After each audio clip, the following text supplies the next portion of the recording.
Sir నమస్తే. మీరేం చేస్తూ ఉంటారు? నేను ప్రైవేట్లో జాబ్ చేస్తుంటానండి. ఓకే. ఈ ప్రభుత్వం అధికారంలోకి వచ్చి 4 సంవత్సరాల 11 నెలలు అయిపోయింది. ఇంకో 35 నుంచి 40 రోజుల్లో ఎలక్షన్లు ఉన్నాయి. ఎలా ఉందంటారు ఈ జగన్మోహన్ రెడ్డి పరిపాలన అనేది? జగన్మోహన్ రెడ్డి పరిపాలన ఆయనకి పరిపాలించడం చేత కాదండి. ఫస్ట్ ఆఫ్ ఆల్ ఏంటంటే ఈ స్కీమ్స్ వల్ల అతను ఏదో లబ్ధి పొందుతున్నాడు తప్పనించి ఎటువంటి డెవలప్మెంట్స్ అనేవి ఏమి లేవండి. చదువుకున్న వాళ్ళకి ఎటువంటి ఆపర్చునిటీస్ లేవు. ఫస్ట్ ఆఫ్ ఆల్ మన దగ్గరకు కంపెనీస్ కూడా ఏమి రాలేదు. ఈరోజు ఈ మధ్యకాలంలో ఈ 5 ఇయర్స్ పీరియడ్ ఆఫ్ స్పాన్లో ఎటువంటి న్యూ కంపెనీస్ రాలేదు. As well as new private jobs కూడా ఎవరికి కూడా కల్పించలేకపోయారండి. ఈ యొక్క జగన్మోహన్ రెడ్డి ప్రభుత్వం వల్ల అతను తీసుకునే నిర్ణయాల వల్ల తుళ్ళూరులోని రైతులు చాలా ఇబ్బంది పడుతున్నారు sir. First of all we should have to look after to the farmers. అంటే రైతులకి మనం ఇంపార్టెన్స్ ఇవ్వాలి.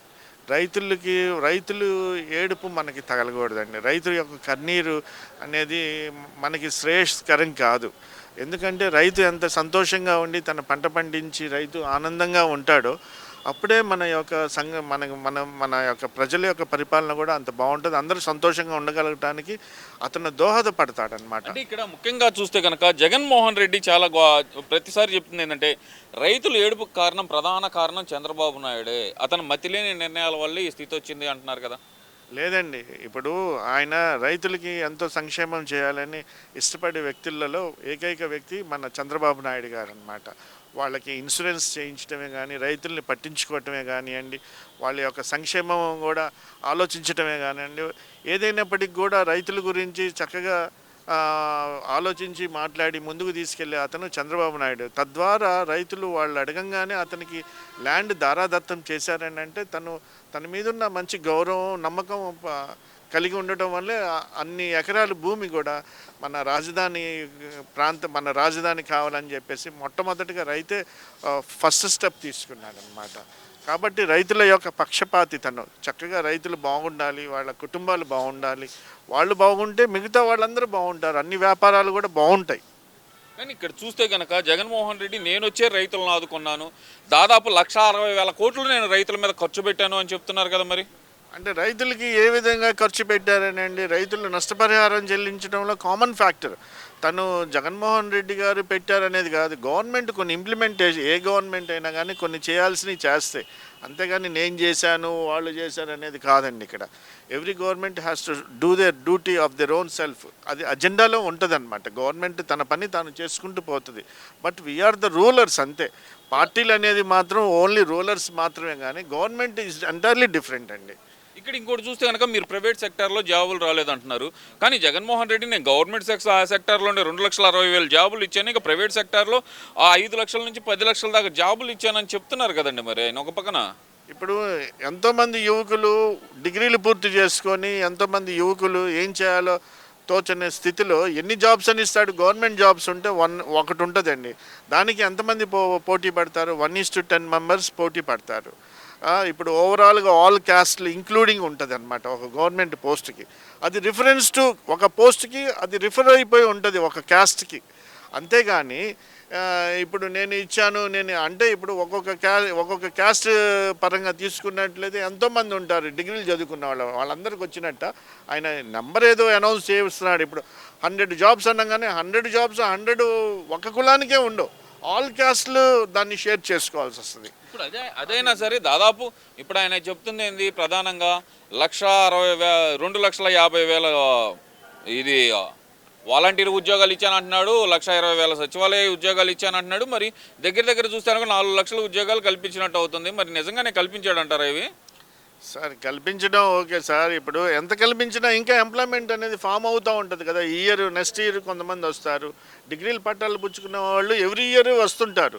అంతేగాని ఇవి కాన్స్టెంట్గా ఒక ఇయర్ వరకు ఉంటాయి ఈ జాబ్స్. మళ్ళీ నెక్స్ట్ జాబ్స్ కూడా తను చూడాల్సిన ఆవశ్యకత ఉంది కదా. ఇప్పుడు నెక్స్ట్ ఇయర్ ఎంతమంది బయటకు వస్తున్నారు? ఒక 60,000 మెంబర్స్ బయటకు వచ్చారు అనుకోండి, వాళ్ళందరూ ఖాళీయేగా.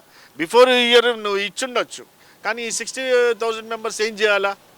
సరే, ఇవన్నీ ఎవ్రీ ఇయర్ అనేది 62 దగ్గర 4 నుంచి 5 లక్షల మంది ఇంజనీరింగ్ స్టూడెంట్స్ కానీ గ్రాడ్యుయేట్ స్టూడెంట్స్ కానీ బయటకు వస్తున్నారు. వీళ్ళల్లో ఈ 5 ఏళ్లలో ఎంతమందికి ఉద్యోగం కల్పించాడంటారు జగన్మోహన్ రెడ్డి? 5 ఏళ్లలో ఆయన కల్పించింది ఏమి లేదండి. ఒక వాలంటీర్ వ్యవస్థ తీసుకొని వచ్చాడు. అది ప్రైవేట్ వ్యవస్థ, అది not including to the government. Secretariat jobs ఏవో ఇచ్చారు. సరే వాళ్ళు కూడా ఇప్పుడు ఏందా అని చెప్పేసి ఆలోచనలో పడ్డారు. వాళ్ళు కూడా ప్రాపర్ ఇన్కమ్స్, ప్రాపర్ శాలరీస్ కూడా పడలేదు ఫస్ట్ దఫాలో. ఇదంతా కూడా ఎన్నో ఎన్నో ఎన్నెన్నో లోటుపాట్లు జరిగినాయి. అక్కడ కూడా కొన్ని సమస్యలు ఉన్నాయి వాళ్ళల్లో కూడా. ఇదంతా ఒక ఎత్తు అయితే కనుక మరి జగన్మోహన్ రెడ్డి ఏ ధీమాతోటి, అంటే ఇక్కడ ఆయన ఏ ధీమాతోటి వై నాట్ 200 అంటున్నాడు, ఇంక్లూడింగ్ ఎంపీ సీట్స్తో కూడా కలిపి నేను 200 సీట్లు కొట్టడానికి నేను సిద్ధంగా ఉన్నాను, ప్రజలు మీరు సిద్ధంగా ఉన్నారా అంటూ సవాల్ విసురుతున్నారు కదా మరి. అంటే ఎవరి ఎజెండాలు వాళ్ళు సార్, ఇవి పార్టీ ఎజెండా. అది ఆయన అట్లాగా ప్రొవోక్ చేస్తాడు మనుషుల్ని, తప్పులేదు. ఇప్పుడు మొత్తం నాయా అంటాడు, తప్పులేదు. ఎవరు పార్టీ స్టాండ్ వాళ్ళది, వాళ్ళు డిక్లేర్ చేసుకోవచ్చు మాకు ఇన్ని వస్తాయి, మాకు ఇన్ని వస్తాయి, మాకు ఇన్ని వస్తాయి అని. బట్ అల్టిమేట్గా వచ్చేది చంద్రబాబు నాయుడు గారే. చంద్రబాబు నాయుడు గారు ముఖ్యమంత్రిగా మనం చూస్తాము. మరి ఆయన పరిపాలన అనేది మనకి అల్టిమేట్గా వచ్చిందండి. ఇదైతే డ్యామ్ ష్యూర్. ఇది ఇక్కడ ఇంకో విషయం కూడా మనం మాట్లాడుకోవాలండి. జగన్మోహన్ రెడ్డి చాలా ప్రొవోక్ చేసే విధానం ఏ విధంగా ఉందంటే, నేను సింహాన్ని సింగిల్గా వస్తున్నాను, నన్ను ఎదుర్కోలేక గుంపుగా వాళ్ళు నా మీద దాడి చేయడానికి వస్తున్నారు, పేదల మీద దాడి చేయడానికి రాక్షస గుంపు వస్తుంది, ఇలా ప్రొవోకింగ్ అనేది, ఈ ప్రొవోకింగ్ని అసలు ఎలా చూడాలంటారు? సార్ అతనికి అడ్మినిస్ట్రేషన్ ఎథిక్స్ ఏం లేవు సార్. ఓన్లీ మనీ డిస్ట్రిబ్యూషన్ మాత్రమే ఉంది. ఈ రోజున జగన్మోహన్ రెడ్డి గారిని చూసి ఎవరైనా సీఎం చేయొచ్చు అన్నట్లుగా అయిపోయింది. ఎందుకంటే అంటే డబ్బులు ఇవ్వటమే కదా పేదవాళ్ళకి, ఆటో డ్రైవర్స్ కానీ వాళ్ళకని వీళ్ళకని. ఇలాంటి ఎవరికి తెలియవా? అందరికీ తెలుసు. ఎవరు పడితే వాళ్ళు ఇవ్వచ్చు, పెద్ద విశేషం ఏముంది. కాబట్టి అతనికి ఏ అడ్మినిస్ట్రేషన్ చేత కాదు, అడ్మినిస్ట్రేషన్ ఎథిక్స్ లేవు, అనాలిసిస్ లేదు. అసలు గ్రాడ్యువల్గా ఆంధ్ర ఇన్కమ్ ఎకానమీ ఎలా ఉంది, ఆ ఎకానమీ వల్ల మనం ఎట్లా డెవలప్మెంట్ అవుతున్నాం, టోటల్ ఎకానమీ ఇయర్లీ ఎంత వస్తుంది అనేది కూడా తన దగ్గర స్టాటిస్టిక్స్ లేవు. ఎందుకంటే అంత వెరిఫికేషన్ చేయలేని వ్యక్తి అతను, అంత అండర్స్టాండింగ్ లేని వ్యక్తి. ఎకానమీ గురించి అండర్స్టాండింగ్ లేనప్పుడు how you can administrate the such a vast public administration అండి. ఇప్పుడు ఎకానమీ మీద ఆయనకి అవగాహన లేకుండానే మరి ఉచిత పథకాలు ఇన్ని అమలు చేస్తున్నాడు అంటారా? ముఖ్యంగా what is about the free beans Chandrababu Naidu గారు ప్రకటిస్తున్నారు మరొక పక్కన, ఇంకో పక్కన జగన్మోహన్ రెడ్డి ఇప్పుడు ఇచ్చిన దానికంటే అంతకు మించి, ప్రతి దానికి ఇంతకు మించి నేను చేస్తాను అంటున్నారు కదా. అంటే చంద్రబాబు నాయుడు ఇచ్చే పథకాలకి దానికి ఒక రీజన్ ఉంటుందండి, దానికి ఒక మీనింగ్ఫుల్ ఉంటుంది, దానికి ఒక ఎథిక్స్ ఉంటాయి. ఎందుకు ఆయన ఇస్తున్నారు అనేది ఆయన ఆలోచిస్తాడు. ఆయనకి చేతకాక ఇంతకుముందు ఇట్లాగ ఇచ్చుకుంటూ ఆయన ఉండలేడా? జీవితాంతం ఉండగలుగుతాడు. బట్ ఏంటి, ఆయన ఇప్పుడు కొన్ని కంపెనీస్ రావాలంటే ఆయన్ని చూసి వస్తాయి. కొన్ని ఒక రియల్ ఎస్టేట్ రావాలంటే ఆయన్ని చూసి పెట్టేవాళ్ళు ఉంటారు, పెట్టుబడిదారులు. కాబట్టి ఆ విధంగా మనకి ఎకానమీ. చంద్రబాబు నాయుడు గారు ఏమంటారంటే మొదటి నుంచి ఏమండి, ఒక బార్ షాప్ ఓపెన్ చేస్తే ఆ చుట్టుపక్కల కిళ్ళి కొట్టోడు బ్రతుకుతాడు, ఆ బజ్జీలు వేసుకునేవాడు బ్రతుకుతాడు, సర్వర్ బతుకుతాడు, క్లీనింగ్ వాళ్ళు బ్రతుకుతారు. ఇట్లాగా ఆయన ఆలోచన. అంటే మనం గవర్నమెంట్ జాబ్ ఇవ్వకపోయినప్పటికీ వీళ్ళందరూ ఒక 10 మంది ఆ బారు చుట్టూరు బ్రతుకుతారు. సో ఆయన ఆ విధంగా ఏం చేస్తాడంటే నలుగురు బ్రతికే విధంగా ఆయన ఒక ఫామ్ చేస్తాడు. ఆ నలుగురు ఏం చేస్తారు, వాళ్ళ ఇన్కమ్స్ని సంపాదించుకుంటూ ఆ ఎకానమీని ఏం చేస్తారు, కిరాణా కొట్లలో ఆ సరుకులు తెచ్చుకోవడం, అట్లాగా సర్వైవ్ అవుతుంటారు. అంటే ఇక్కడ మీరు చెప్పేది ఏంటంటే, ఎకానమీ సృష్టించడం చేత అయిన ఒకళ్ళు, ఎకానమీని సృష్టించడం చేత కాకుండా దాన్ని నాశనం చేసే వాళ్ళు ఒకళ్ళు అంటారు మీరు? అంతే sir, economy is the basic అండి. ఇప్పుడు ఎకానమీ, ఇప్పుడు నేను సర్వైవ్ అవుతున్నానంటే నాకు జీతం ఇవ్వబట్టే కదా. నాకు జీతం ఇవ్వబోతే నేను ఏ విధంగా సర్వైవ్ అవుతా? ఉచిత బియ్యం తీసుకొని ఉంటే జరిగిద్దా అసలు?